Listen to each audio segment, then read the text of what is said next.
हम गुंजन चौधरी मैथिली गुंजन चैनल पर समस्त मिथिलावासी के प्रणाम करै छी।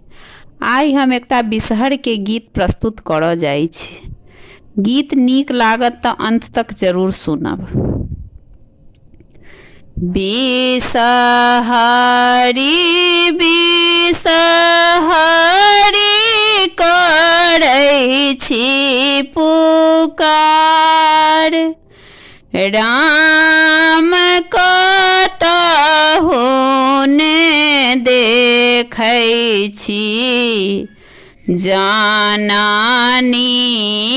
हमार राम कतहु ने देखै छी, जाननी हमार।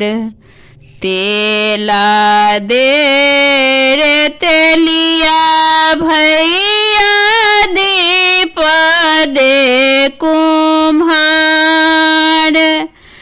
राम बाती दे रे पटवा भैया, ले सुप्रहलाद,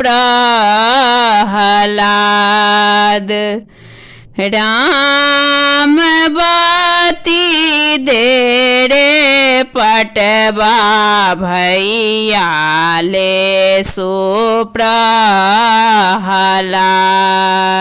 नाव दे रे मलहा भैया, धरू करुआर, राम धरू करुआर,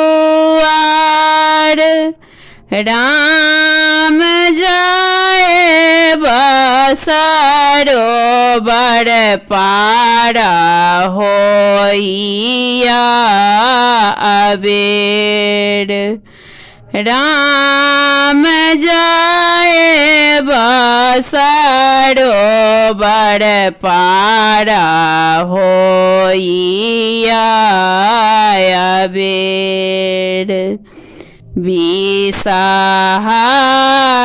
बिसहरी